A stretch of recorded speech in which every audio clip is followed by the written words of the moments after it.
Hello, and thank you so much for watching season one of Bad Grammar. We laughed, we fought, we battled, we threw books. Wait, that's season two. It's coming up. We're so excited about it. But here we talked about Deadweight and Bobby Lee and his small penis. We talked about Fourth Wing and Rebecca Yaros and the amazing Violet Sorrengail. We talked about the decision at existence equation. Do you become an android void of emotion, or do you travel to stars? And we talked about everyone's favorite, absolute Batman. And you know what? At this point, I kind of think Jordan is Batman. But we wanted to give you this compilation. You can watch all four episodes together and enjoy this hour, laugh, cry, and gear up for season two because we're crazier, we're more ridiculous, and the book club's just starting.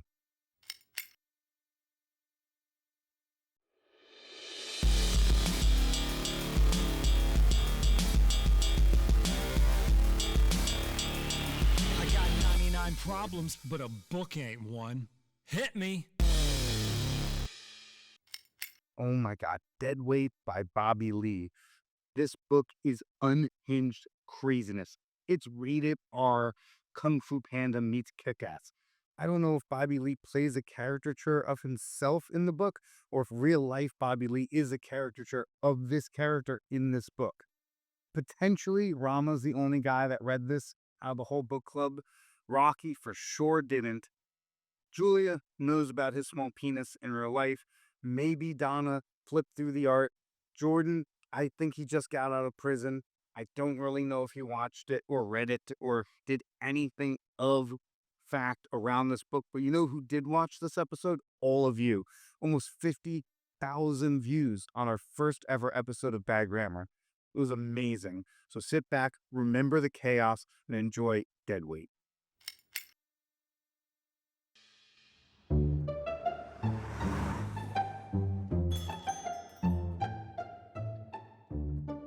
Wait, this isn't a audition for Bad Grandma? Book club, Donna. We're at book club. I thought I was auditioning for something called Bad Grandma. Oh, are you working on a production of Bad Grandma? Yeah, it's that new series, well, I'm not working on it. I'm trying to get a part in it, but I'm sure. this is Bad Grandma, and I walked into the wrong place. Yeah, after 60, you can walk into a room and no one even notices you walked in. And you look around and you say, well, maybe I'm not really here. Well, it works very well when you go to shoplift because I can walk up someplace and I can pick something up and I can walk right out of the store with a purse or a piece of jewelry and nobody seems to notice because I'm invisible. I mean, I don't really want the stuff. I just like the idea of being able to do that. If I may interrupt, this is not a casting or a networking session. We're here to talk about books. Deadweight by Bobby Lee. What did everyone think? You always do this when you haven't read the book. Certain people may not have read anything. If you're someone who brought in a book and you didn't read that book, then I know I'm getting a little hot under the collar about it, but I feel like that's dishonest, and I wonder why. Why did you show up? Because you're not contributing, you're taking away from the energy of it. A good, healthy debate about things that you've read is important. It's a benchmark of our democracy and our social compact. But if you show up to a book club and you haven't read the book, why are you here? You could be doing anything else, but you're here. No, I have definitely read it. So tell us about it in detail. She read the back. In a homeless man who is No. fighting crime. Nope. He has an apartment. He's not homeless, and he wasn't fighting crime. He's a dishwasher who gets hate crimed, walks back up to his 81st floor walk-up apartment, and finds a mythical sword there for him that once he wields, starts speaking to him, and all of his neighbors who before largely ignored him are trying to kill him. This is by Bobby Lee, with Bobby Lee as the main character. This book is Kung Fu Panda meets Kick-Ass, Okay. but R-rated and soaked in cum. It's a lonely man's thrill fantasy of irresponsibility meeting opportunity.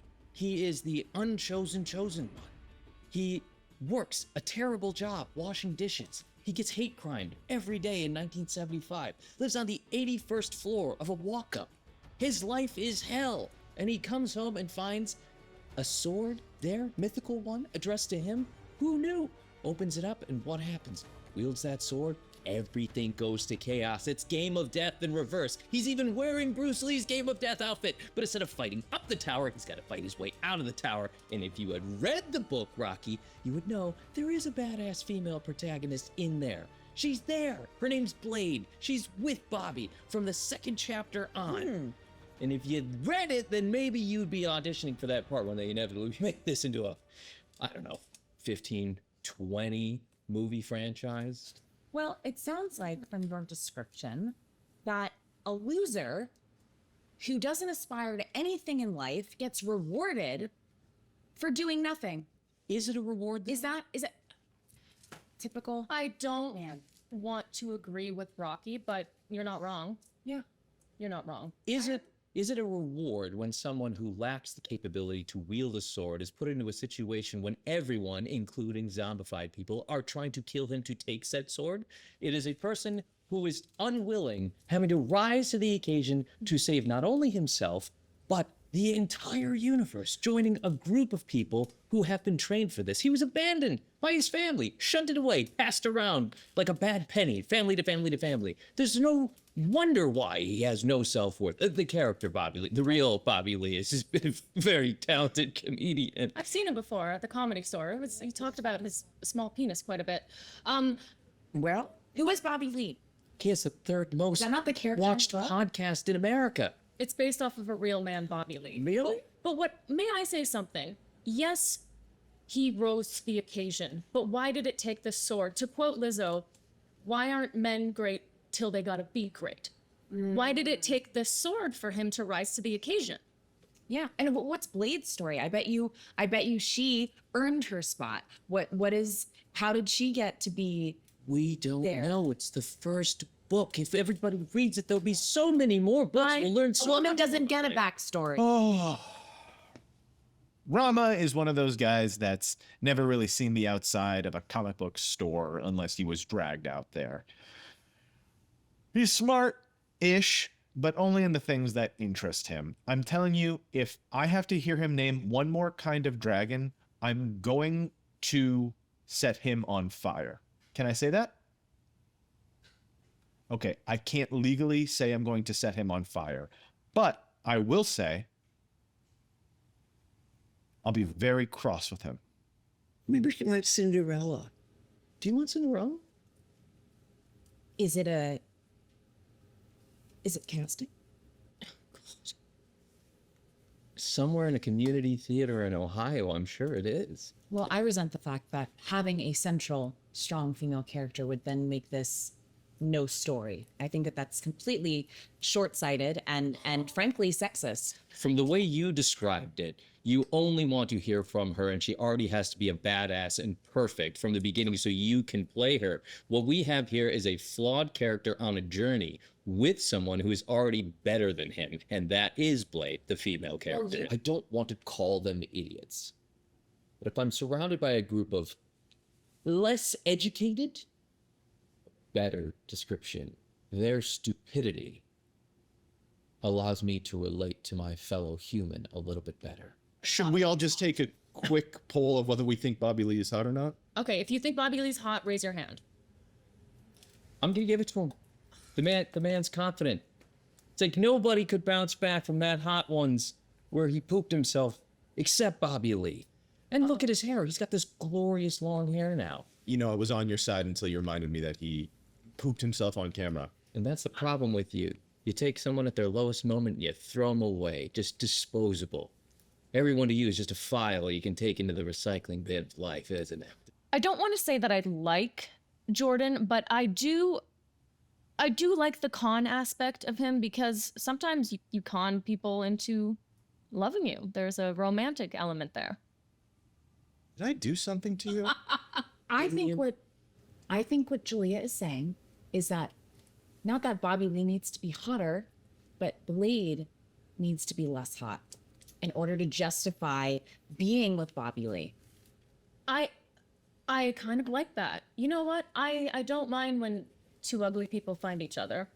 That there's sort of a rolling around in the muck kind of sense to it. Two pigs and shit. When I first met Julia, I thought like, oh, I know plenty of girls like this, real tightly wound, super conservative, but ready to pop. Turns out Julia's popped already. And much like Shirley's Theron in Monster, I absolutely can make myself uglier as well. So you've got a whole range that you can do. You Yes. can do men, you can do women, you can do monsters, you can do beauty queens, you can do... I'm very versatile. Really mousy right now. Oh my God, let me stop right there. Stop it. Really strong. Oh, where am I? Where am I? I'm erratic. I have no idea what's going on. I'm an animal. I'm now more, I'm not even a human anymore.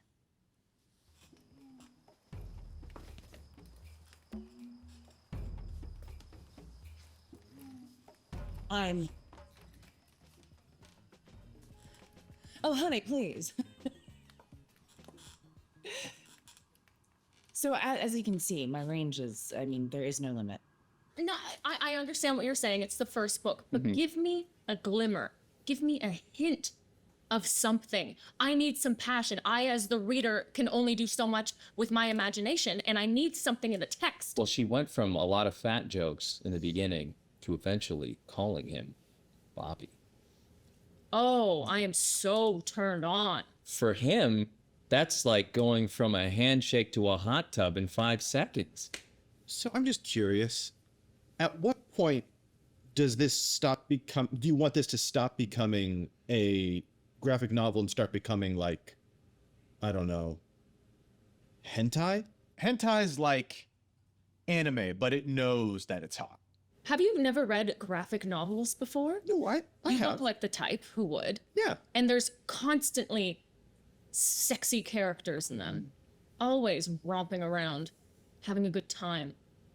Are you that much of a prude that you don't think that there could be a little bit of sex appeal in this? Just a little bit of something? I just don't think that's what the book's going for. Sure, but tease at it. Have it running in the background. Just something.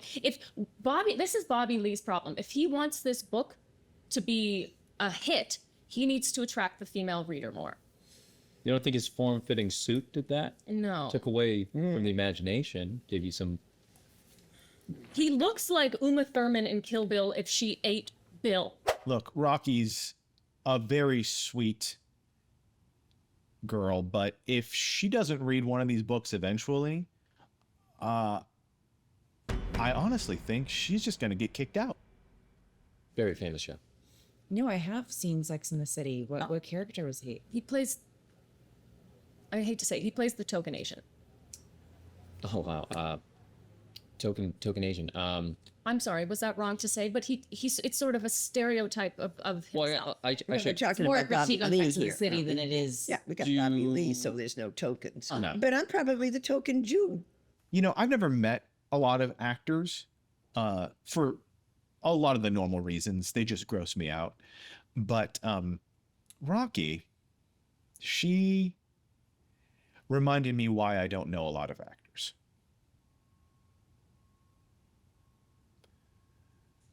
And you're not the token Indian. You are here because you love books, just like all of us. You see me. I do see you, Rama.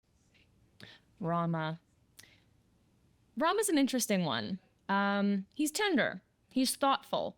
He's passionate. He's meek, but moldable. Rama is not my type, but then again, men can learn. Everyone needs a mentor in life. Everyone's got one. For him, it's the sword that is teaching him against his will how to become better and become useful in a way that he never was useful, or to get confidence that he never had. You had mentors in prison, I'm sure. Maybe it was the prison librarian. Prison was the greatest teacher that I could have asked for. Because I went in there with a high school diploma level of crime. And now I came out with a PhD in criminality. As part of my conditional release, I am not allowed to have any sort of technology. No smartphones, no smart watches, no tablets, absolutely no computers, nothing with which I can create, distribute, or acquire any sort of digital currency. So any sort of social media, any sort of internet connection is strictly verboten. I mean, I had plenty of mentors, but I like to think that I was teaching them as much as they were teaching me, you know? What were they teaching you? What did in you teach prison? them? You were in prison? Yeah.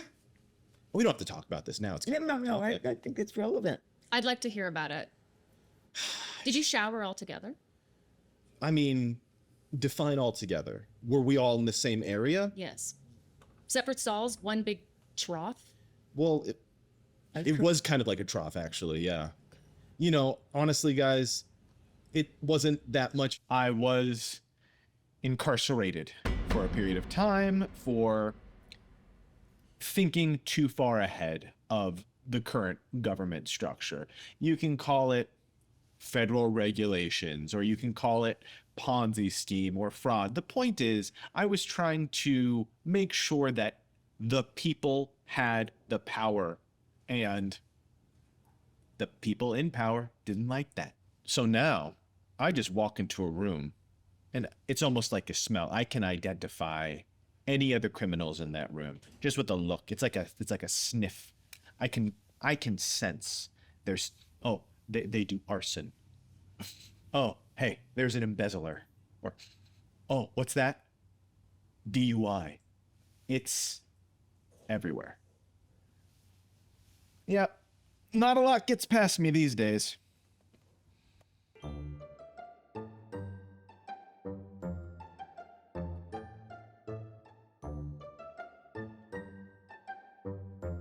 Wait, did she steal something? Fourth Wing by Rebecca Yarros. This book, I have to admit, is one of my favorites. It is ridiculous romantasy to the extreme. There are some explicit sex scenes in the book, which we all know Julia loved, but the dragon lore is just incredible, and Rama dives deep into it. I've listened to this audiobook by Graphic Audio 4+ times. Violet Swarngale is me.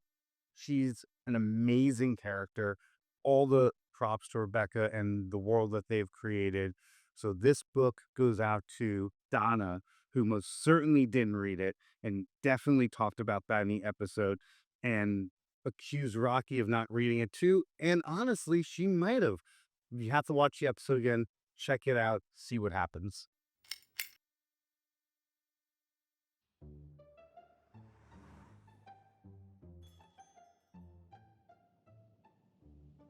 My book is Fourth Wing by Rebecca Yarros. Oh, what an incredible book. First off, I just want to say that Violet is me. I have an overbearing mother, just like Violet. Oh, really? Yes. Is she Jewish? You know what? I wouldn't change a thing about Donna. Donna's perfect as is. Then she's not really over there. Oh, you have no idea how overbearing my mother was. And here's the thing. You either, when you have an overbearing mother, you crumble, you collapse, or you become terrifyingly efficient. You know exactly what you want in life. I find her very amusing and quick and, ready to sort of make little pokes so people respond. And that's exactly what Violet did in this book. Which did you do? I became terrifyingly efficient. Next question. She just did the thing. Yeah, I didn't like that at all. Wow. I liked it. The author, Rebecca Yarros, is Violet is actually kind of based off of her. She's a meek woman, a bit not as strong physically as some, but it shows that your mind is your strongest asset and that you can overcome anything if you're smart, which might be hard for some of you to understand. So you think that you're just born that way, or do you think you can become smart? No, you can become smart. You can can't. become, what I'm saying is you can work out, you can become physical and strong, but the mind is something powerful. I just, Right. Like me, for instance, I was naturally gifted at school, valedictorian, whatever, right? But that's just my mind, academic stuff. But I also have trained in stunts. Trained. So it's both. I can do both physical and mental. Do you know how often you use the word me? When you speak? Donna.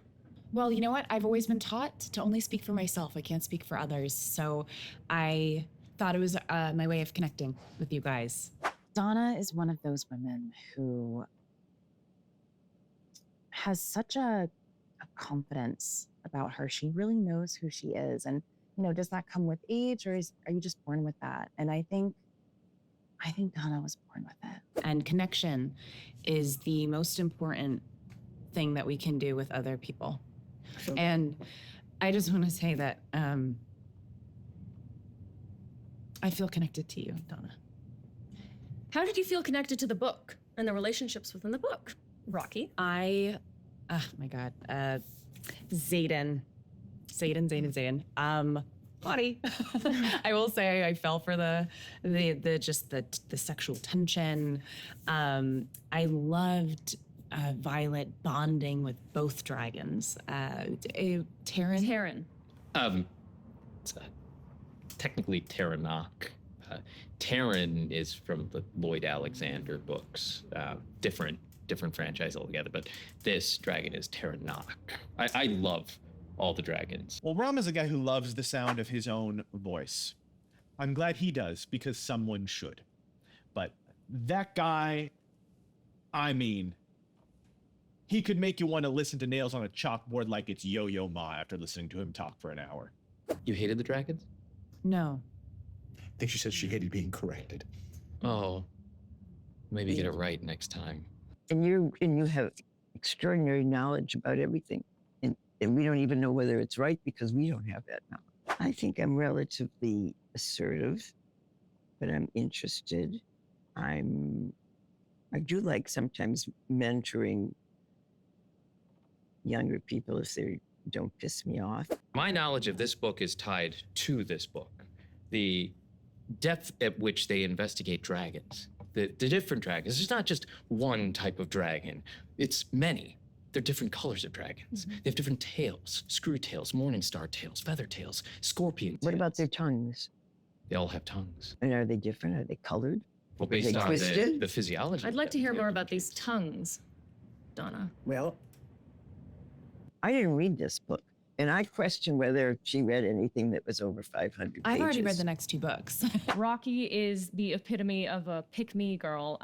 She's delusional in the worst sense of the way. She's always inserting herself into anybody's business. I appreciate that she's trying to further her career in acting, but I don't believe this is the right way to do it. No, I'm a huge fan. And honestly, I will say, just like Violet was meant to be a scribe and thought that that was her destiny and then became a writer, I, was my destiny maybe a doctor or engineer of some sort, just for my natural gift of the mind. But I became an actor. A higher calling called to me. And so I thought maybe I would, do something more structural. But I decided that sometimes you're called to something greater. I just counted and you used 15 times. Yeah. Since this is my book, sorry to interrupt your little me speech. I do think it's very interesting that the dragons choose their riders. Mm-hmm. Isn't that incredible? I feel like these dragons have more initiative than most men, to be honest. Well, they also have more agency than the protagonist. I think that's the most interesting thing, because the protagonist starts out thinking that she's going to be a scribe, and then Violet's mom decides for her another path. Now, she toughs it out. Situations change, and you got to be light. You got to be ready to adapt. But the fact that the dragons themselves are given the agency that the writers aren't really, I think that says so much about the larger themes of the book in terms of who's controlling what. I do think, though, that even though the dragons choose their riders, I think Violet's intellect and perhaps her softness is what attracts the dragons. So even though the dragons choose, it is her womanhood, it is her softness that attracts the dragons, much like a woman attracts a man. The men think that they are in control, but no, really it is always a woman behind the scenes playing the man like a marionette. So would you say that because she doesn't want to be chosen, that makes her more attractive to the dragons and makes them choose her? Perhaps, but I think she's operating as her authentic self and as a kind, true person. I don't know. Why 2 dragons choose her. There you go. Because she's unique. But do dragons have a gender? The relationships that they have, they're not passive, they're active. They choose their rider. They could kill their rider. We are all pawns in the game of the dragon in this. I find that very, very refreshing. They're married to each other. So does a male dragon want a female rider? Well, I think male dragon. Or do they not care? The And if they're dragon. married to each other, then do they feel like they're not being loyal if they have somebody riding them that maybe the other one doesn't like? Well, I think the rider is more of like a person on a motorcycle in a way. It's less of a romantic relationship and more of a partnership. Yeah, but if the motorcycle was like a Knight Rider kind of motorcycle and was like, you are chosen by me to ride me, it gives me a weird sense of ownership, because there's chronic pain happening within Violet, right? Yeah. And this is to say that this is what attracts the big, scary, dominant dragons is feeling a little yucky to me. Predatory. Yeah, a little predatory. But it's not. It's a partnership because one cannot exist without the other. Once they combined, they develop a powerful signet. It's a power that they can only have when they're together. Well, I'm a medical malpractice lawyer, and on my free time, I just like to read. I like to lose myself in a book. People are so stupid. I'm in the 1% of the people who read. This is why the world is crumbling. God, we've no hope. And dragons don't need her physical strength. They need her mind. They are the physical strength. So you're right. As a partnership, they have become, unstoppable in a way. Do you trust Zayden? Oof. Do I trust Zayden? Do I trust him? No. Would I have him toss me around the sheets? Yes. I trust his love and respect I trust earned over time for Violet. his jawline. I trust his abs. If I have to hear one more factoid about dragons, and I am not being hyperbolic at all, I will set this place on fire. I trust his lips. I trust his scent. I trust everything about him. I trust that I don't trust him. I think you're about to trust all over your children. I wish I could trust myself in this space, but you're killing the mood. Unfortunately, your cheap blazer is just wafting a smell of polyester and tar. It's getting personal. We were talking about this book. I asked you to trust Zayden. I do. But it's a bit of it's a Romeo and Juliet thing, right? They're from different families. They're from different worlds. They shouldn't be together. But that's what makes it so luscious. Just like the relationship with the dragons. The dragon comes with inherent risk. This isn't your nice early like toothless How to Train Your Dragon who's going to befriend you and is going to be your friend. These dragons can turn on you. They can destroy you. They can kill you. They will, if they choose, and find a new rider. Oh. So there's two sides of a coin. There's joy and pain, sunshine and rain. Yeah. Another creative. Yeah. Oh, you zero in on each other so well, don't you? Oh, is there? An actor needs a writer and a producer. An actress and a narrator. I was saying the general term And for an actor, but yeah, actor. absolutely actress. No, We don't want to 100% give it an a actress. gender. No, just an actor. Actress. Right. Actress. Why can't we trust Zayden, though? Because I think the book makes it pretty clear that he's kind of getting a bad rap because of something that his father did. But then we dig even deeper and we find out that maybe even that bad rap is something that the government set him up for. Let me ask you this. If you break a law that just was made 100 years ago, are you really breaking the law? Right? Do you identify with Zayden? I know you have your own past that the government may have set you Yeah, up. because it's unfair. I think he's forced to wear a brand of something that, quite frankly, is meant to scare people, right? His father, all his father wanted was to push for what was right and just and move society forward, but the powers that be will always hold you back. Right. So, yeah, I think I do kind of identify with that. So your scarlet letter is a Bitcoin, crypto, Yeah. fraud. If mansplaining were a person, it would be Jordan. If false intellectualism was a person, it would be Jordan. If fraud were a person, it would be Jordan. Well, look, good guy, bad guy, fraud, securities violations. These are all just labels that society puts on us. Who's to say that one person's Ponzi scheme, so-called, isn't another person's revolution? The people who lost their money due to your Ponzi scheme? Are you famous? Jordan, you know what? Despite the whole prison stuff, I think he's been a really great addition to the crew, honestly. Yes. Zayden, that's what happens with all of us. Zayden was dealt these cards, but so was Violet. Her mother is so influential. So they are just from different houses, from different families, and they should not be together, but that's what makes it so luscious. I mean, didn't you ever feel that in prison? A will they, won't they sort of thing? Someone that you just, perhaps one of the female guards. Where Or the it's- male guards. Or the male guards, or whoever. Did you get conjugal visits? Did I get conjugal visits in prison? No.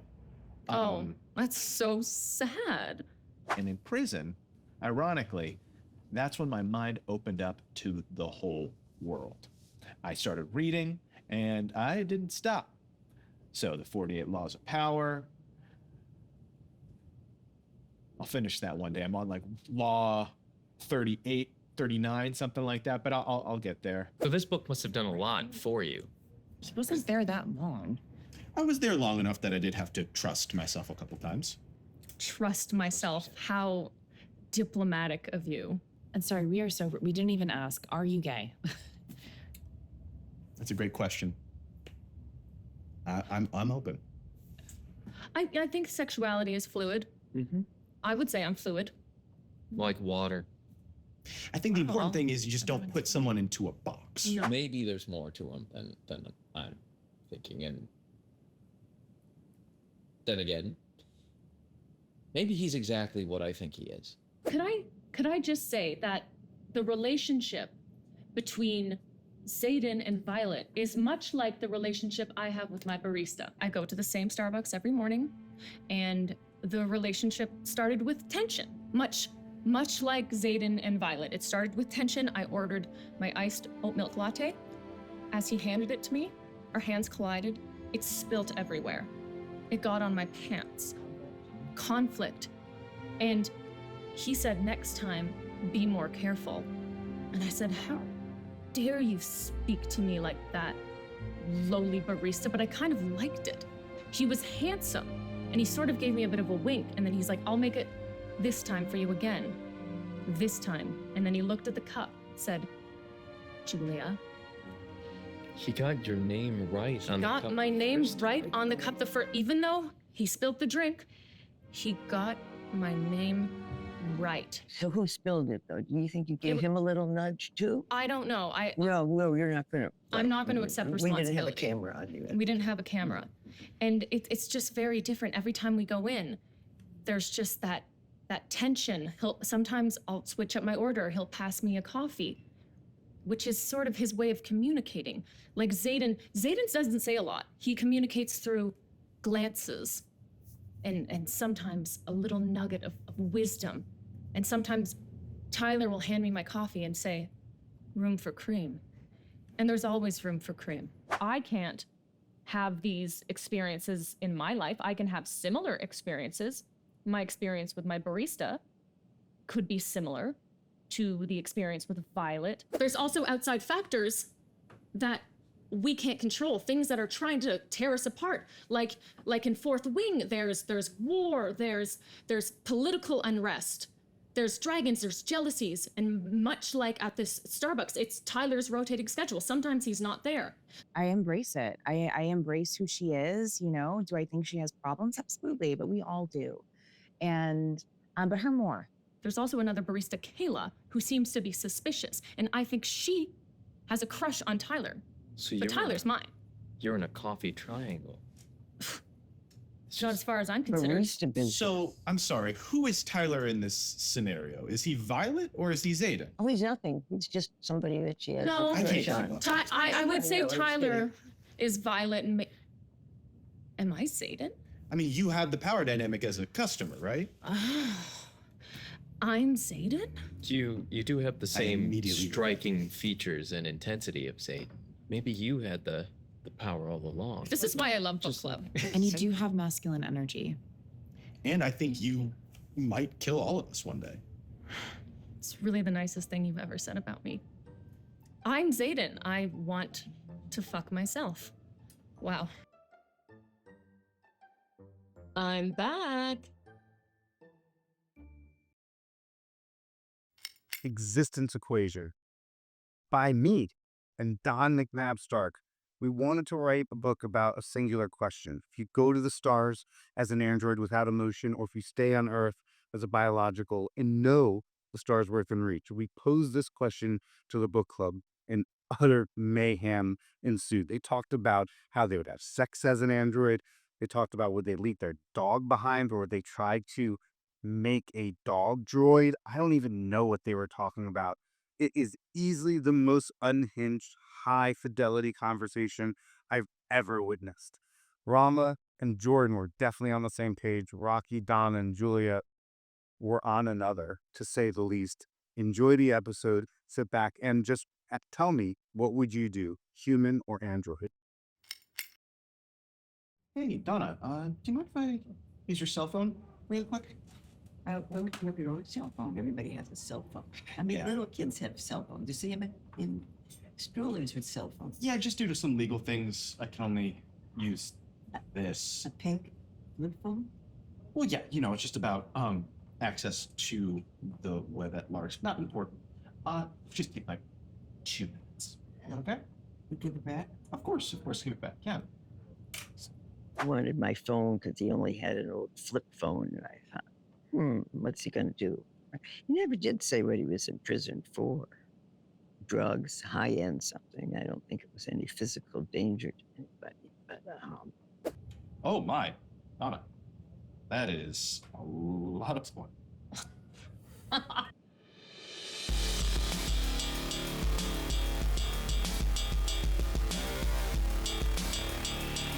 got 99 problems, but a book ain't one. Hit me.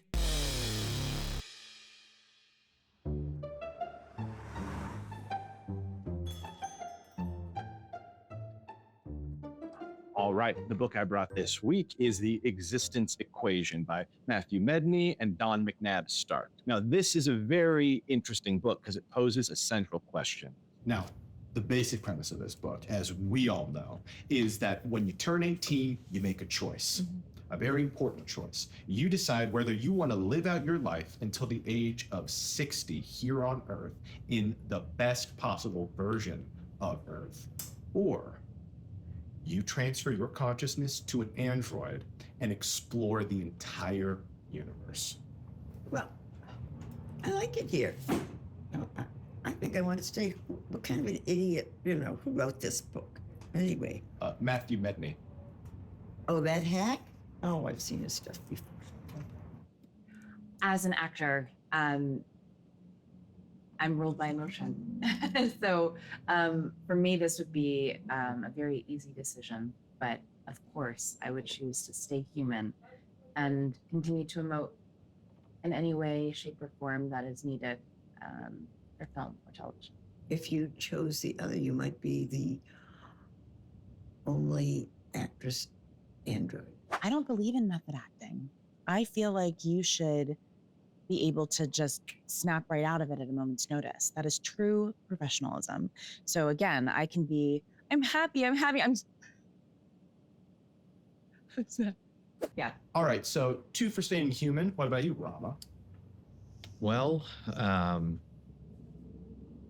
I think the inherent curiosity I have makes me wonder what it would be like to effectively travel the universe as a spaceship. I know it'd be an android. I know it'd still be humanoid, but I could see everything and experience everything. Well, Rama's a guy who loves the sound of his own voice. I'm glad he does, because someone should. But that guy, I mean, he could make you want to listen to nails on a chalkboard like it's Yo-Yo Ma after listening to him talk for an hour. The cost, though, I don't know if you can look at the stars and truly appreciate them without having the emotional capability for a sincere reaction. Would it just be making me smarter? Would I learn more? Would I pass that information on to everyone back on Earth? What would they do with it? Would I then have that bit of immortality in my former life back on Earth because of what I sacrificed for the good of all humanity? I feel like there is a prejudice within the group, an anti-intellectual bias. It's giving up myself for the greater good. It's the purest example of John Stuart Mill's utilitarianism. So I Self-sacrifice? would self-sacrifice. For the good greater of good. whatever. Look, man, are you staying on android, Earth or whatever it not? is. I was a bit confused. Are you going to space or stay as an android or staying on Earth as a human? Thank you for asking that. I appreciate You're it. welcome. I will go to space Okay. because I feel that what I could contribute back to the actors on Earth, or those who choose to live here, we can continue to encourage your creativity and imagination. But it does take the curious and brave among us to give up the creature comforts. You know you're going to get back? I don't So think you I can will share get back. this? So how can you share all this knowledge? Just data transmissions, satellites, relay points. I will never be seen back here on this planet. And that's okay. I think I'm willing to let it all go. Now, I'd stay here because I have my dog too, and my horse. And, they're not going with me, so I may as well stay here. Here's the thing. At first, I thought I would stay human because humans are messy. Humans are raw. There's flesh and blood and bone and sweat and aromas and odors. You don't get that when you're just a metal body, an android in space. There's that human raw connection that is here on Earth. And there is something appealing about leaving this world at 60. I read to escape. Isn't that why everybody reads? That's why I read romantasy, because I can't have these experiences in my life. I can have similar experiences. I don't know. I've never been to space. I've never been an android. What if, as an android in space, even though I don't have the same emotions, what if there is some sort of telekinetic, weird, sexual mind connection that could be made with other androids? I wouldn't know until I was there. Do you have friends there? Do the androids have friends? Well, they know each other, right? I wouldn't consider that friendship equal to what we beings know as friendship, right? No. I actually agree with you, Julia, Wow. because I do think living life on Earth is messy, dumb nonsense. I think that we are in total agreement that there's no point in living in a fleshy shell just because you're going to leave behind a hot corpse. Can you imagine becoming an android? Absolutely not. I mean, that's my entire livelihood, is being able to connect with other humans and to feel and to embody the emotions of different characters. I mean, I wouldn't have a job. I think the real, true answers lie out there in the adventure of the stars, pushing past what we know currently. And we don't know if there's some kind of hot android on android action up there, but you have to assume when you factor in eternity that we're going to find a way. Just like the man said, life finds a way. I think you should be a cyborg, right? But apparently everyone else had a problem with giving up their humanity and not feeling emotions anymore and wanted to live a happy life. People who don't have that emotional ability, narcissists, just dead-eyed people, and they've been the best in the sack. So I disagree. I think androids will find a way to connect and have sex.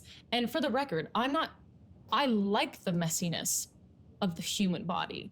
I was saying that's what I enjoy about being human. Absolutely. And you're allowed to be wrong, right? Whoa. Just like you're allowed to be wrong and you're allowed to be wrong.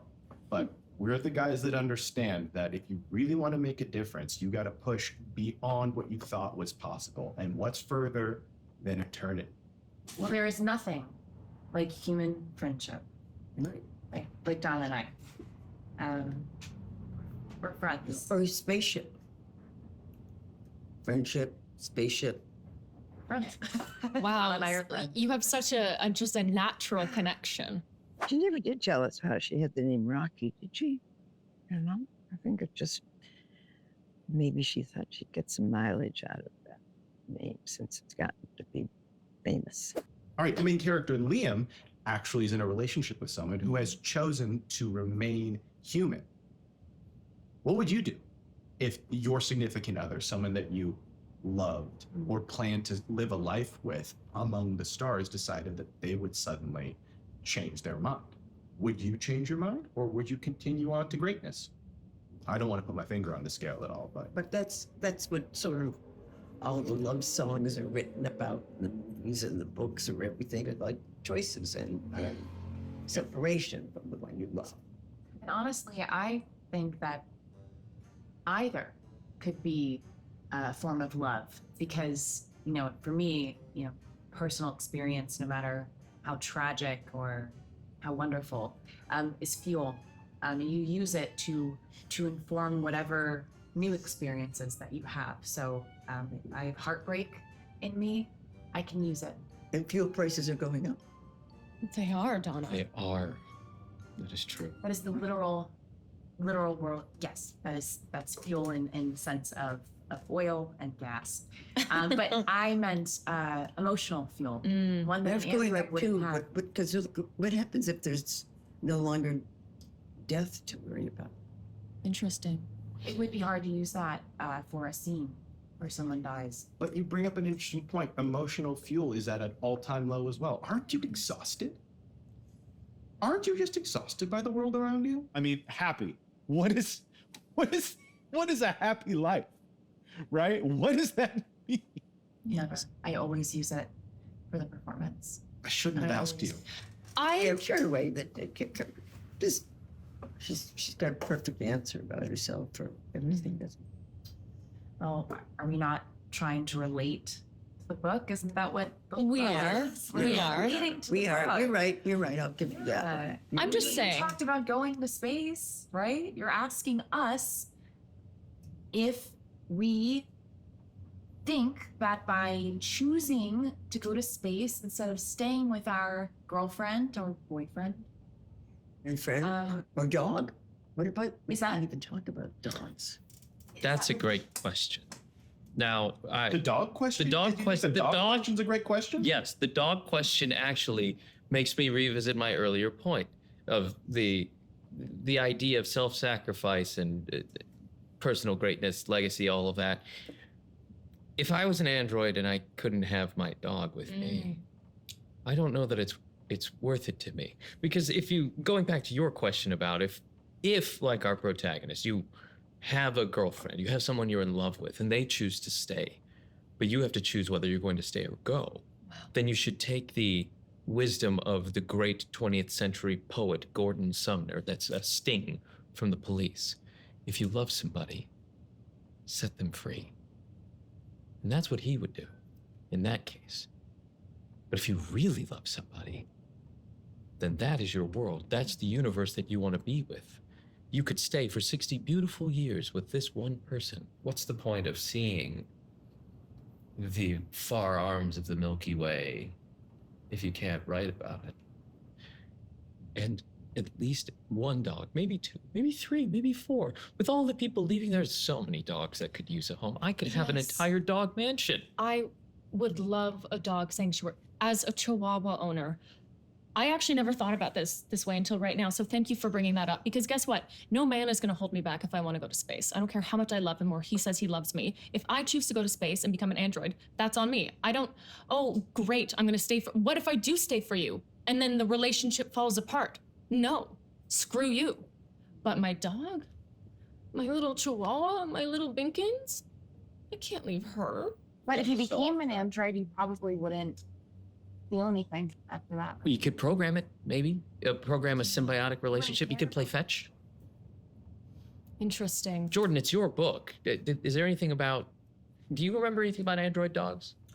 No, it's a choice that the humans make. And I personally believe that everyone has to make the choice. And if you make the choice for an animal that can't choose, then you're kind of taking away their agency. I thought that the questions that this book posed was as brilliant as the stars. It probably sounded really good. So. You've been to prison and the government made choices for you. Does the government make choices in this world where they can choose an android existence for someone who, let's say, is offensive or fraudster or, betraying the human compact of doing what's best for their fellow? Can they be ousted Could to they be space ousted to space? against their will? I mean, theoretically they could, but we're talking about a choice that you make at 18. Sure, just So like it's- the draft. I didn't choose to have to self-select. The government made me self-select. They said, you choose which branch of the armed forces you'd like to die in if there's war. I didn't have the right to say, I conscientiously object to this. I had to pick one of the branches of the Army, the Navy, the Air Force to volunteer for. In What about this, the Marines? well, the Marines, you can't enlist normally. You have to go into full training to be a Marine. You were in the army? No. Oh, But in the case that they reinstated the I draft. see. I was like, I can't picture it. Yeah. I mean, I'd like to picture it. I love a man in uniform. I would make it so that Rama had a bit more raw masculine energy. Perhaps he could be taller. Perhaps he could lift a few weights. That could be nice for Rama. I see that in his future. I could be in administration. There you go. I am a professional voice actor. You've seen me on some things that I won't mention. They're very high profile. You definitely heard me, though you may not have heard of me. I do value my privacy. What do you choose? What's your decision? I'm going Android. I'm both. I'm on the fence. Can't choose both. That's kind of And where I am. I as well. Keeps falling. I mean, I'm going Android all the way. Hi, I'm Jordan. You might recognize me from the piece the Times did on my crypto exchange.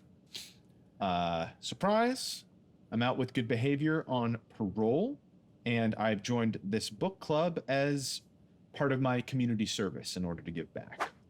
Apparently, reading books and then chatting about it with people in the area qualifies. So we love a technicality. What are you doing? Focus. No. Look at that. Hey, sorry. Don't touch me. Wait a minute. Once you grow up, you see what? I just made $50,000. So Do I get 10% of these? Absolute Batman by Scott Snyder. This version of Batman is completely unhinged. It is a flip of the tale that we all know. And I think Jordan thinks he's Batman. Watch the episode. It's our season finale. You guys really showed up for it. We're at 100,000 plus views of this episode. It kind of blows me away, everyone that's watching it. But Jordan says he's Batman. Rama says he's Lex Luthor. Julia thinks they're both hot, and Rocky's trying to understand why people don't understand why her acting class is not the same thing as Bruce Wayne giving back to a community. It's a great season finale. We can't wait to start season 2. Thank you all so much. I am Batman. You're I am like Batman. No, at best. Okay, I am Batman. Wait, let me take it again. I am Batman. Wait, one more time. I am No, that's not it either. But I'm Batman.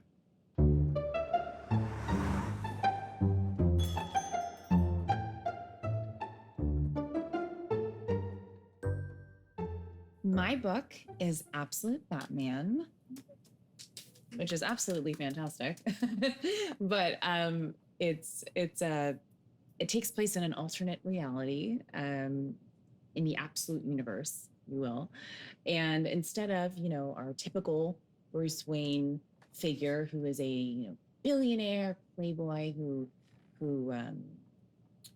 just has unlimited resources and his toys, just fighting crime willy-nilly when he feels like it with his butler, Alfred.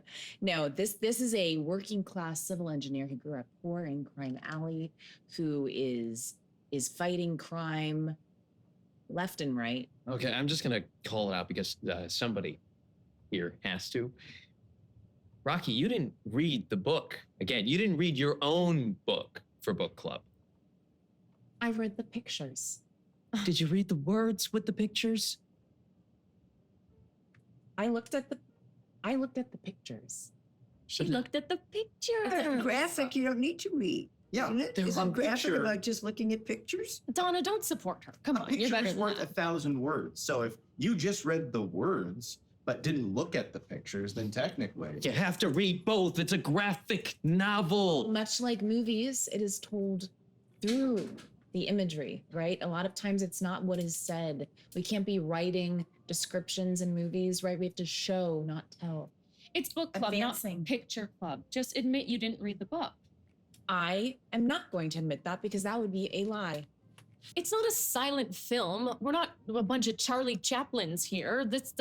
With a movie, there's dialogue. There are words. There are words. Pictures. Well, so this is a book club. It's a book club. Not every book is going to be a movie.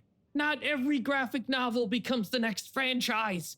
Do you know how unsustainable that is as a business model? That every graphic novel involving Batman becomes a movie? How many Batmans can you have running around there? You think Robert Pattinson can be every Batman?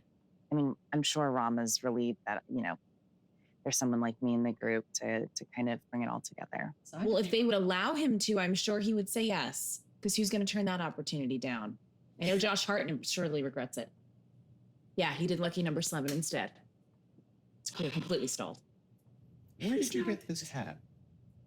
From my grandson. Okay. It's great. That's why I think thought I it was looks- coming here to do bad grandma instead of bad grammar.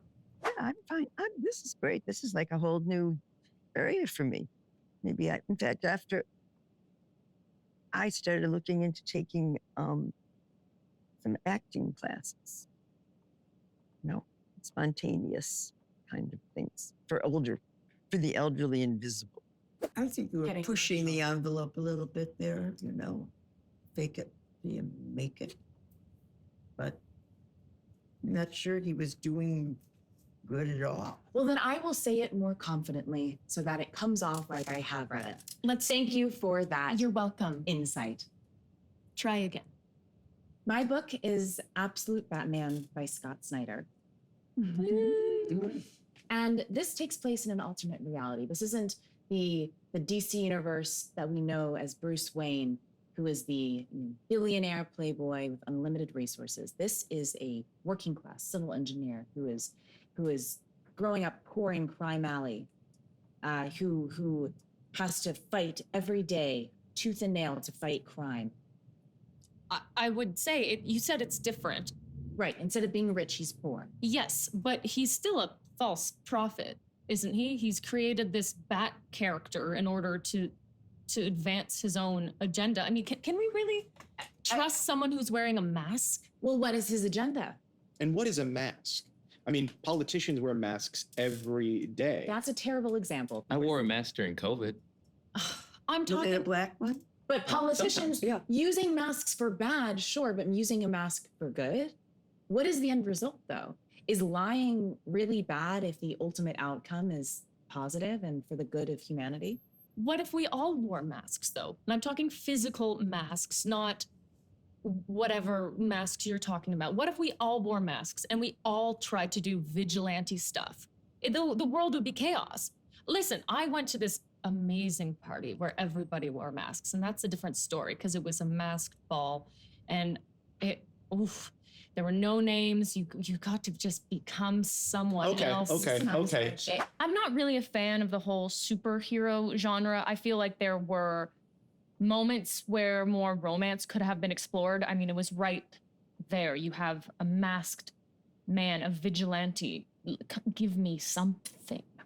I highly recommend it. You need to get an invitation, so you'll never go. But in the real world, how would this work if we're all pretending to be someone else? Because my version of good is maybe different than your version of good.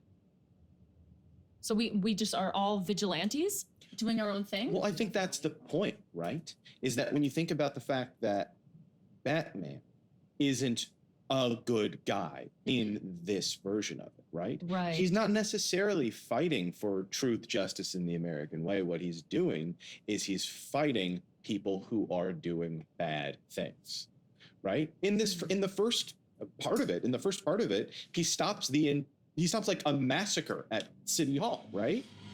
Like those people would be innocent and they would all be dead if he hadn't intervened.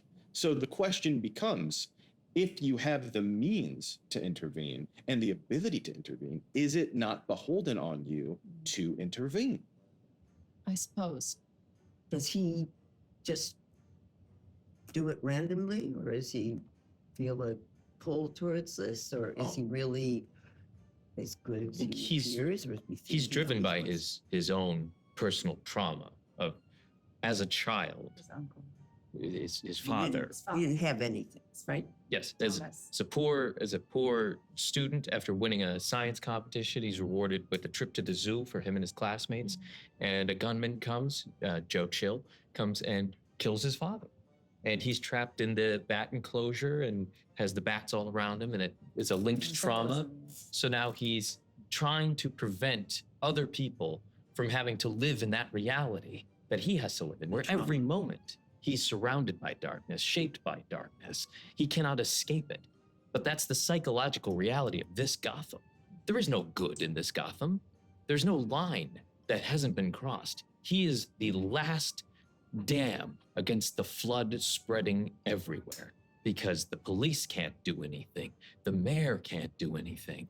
And he's one man alone, trying to do the most good in a society where good and evil don't exist in absolute terms. We live in the gray of his suit. Just when you think they've done everything they can with that, they've done camp, they've done gritty, they've done the Michael Keaton Batman. Still, I remember Batman.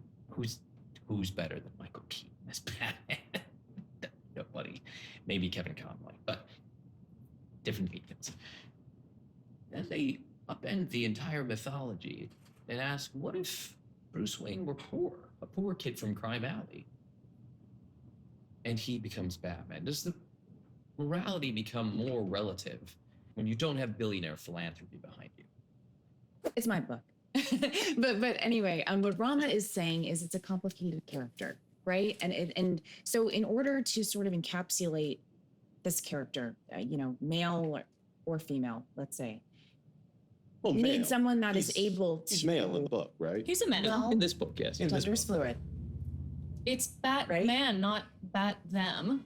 So Or they. we need someone. Well, this universe is already exploring an alternate version of Batman. Maybe this needs to be. I have no played by a problem with female, but that is. Well, I always thought that when I grew up, I would be something important.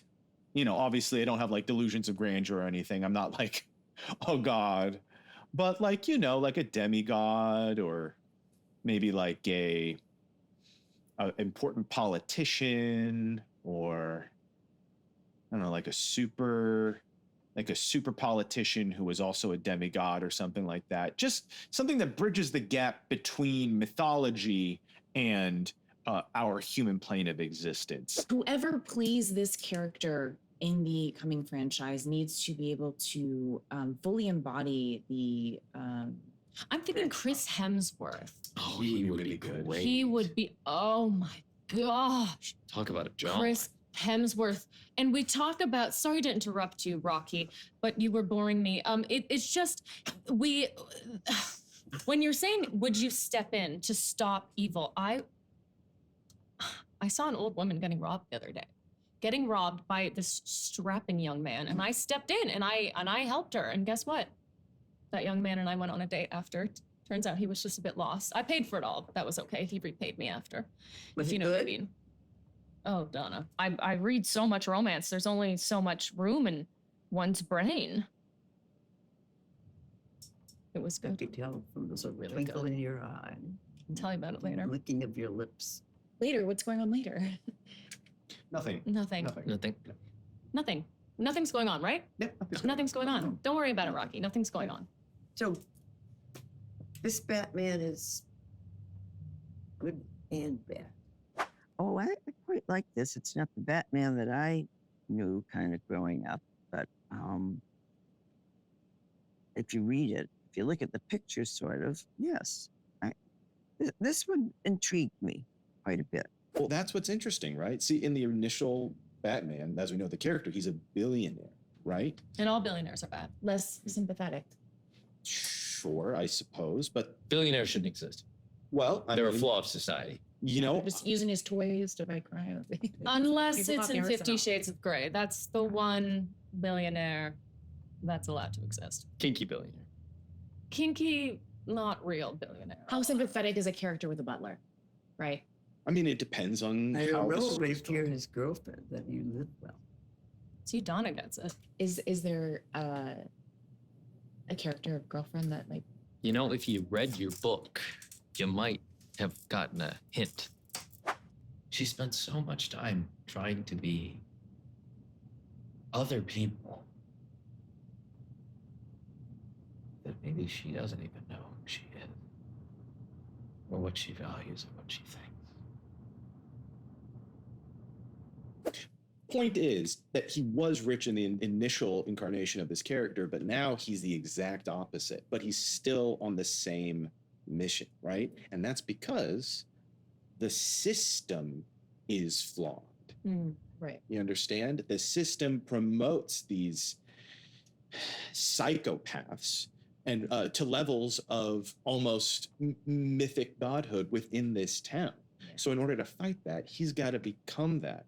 In a way, acting within the system is helping to break the system that suppresses the people to do good things for people, like save them from mass casualty events, or help them get away from big banks, or the overregulation of the. Okay. There's no coming to All right. This is exactly It's the same thing. You are not Batman. I am Batman. You are not. You're I am Lex Batman. Luthor No, at best. Okay, expounding on this. We're talking about a hero who fights the system to do the best he can for the people. And whether the system is a corrupt government allowing the rich to just slaughter the city, or a corrupt system that allows banks to take fees out of your checking and savings account.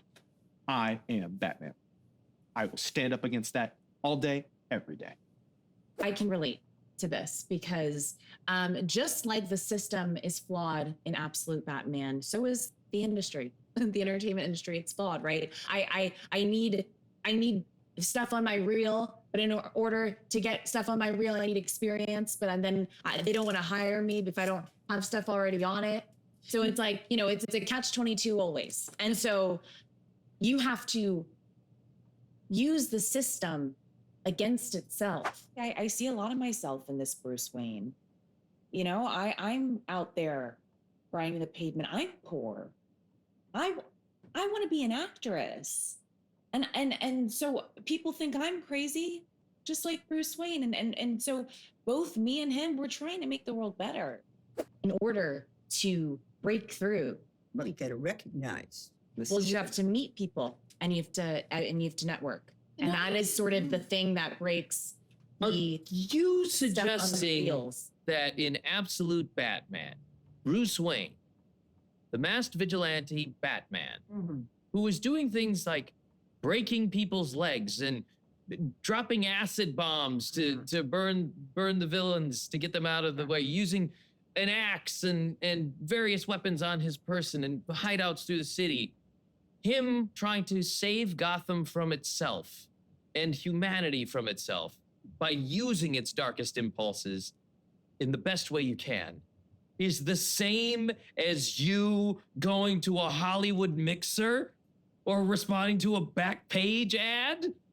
I think Rama means well, honestly. I mean, he's clearly a big nerd. And I have a lot of empathy for that. You know, I'm sure he gets bullied a lot. You know, it's super embarrassing to know so much about the books. It's backstage. As an Right, actor, it's not that van that's in Burbank. well, as an actor, my goal is always to help people. Except nobody dies if you don't get a part. They probably would die if you got the part, because the acting would be that bad. I'm sorry, somebody had to say it. Oh, she dies a little death every time she doesn't get the part. I There's a know. little part of her that just Withers away. It's building Withers. character. Just glad I'm not an actor. me too. I am Batman. I will stand up against that all day, every day.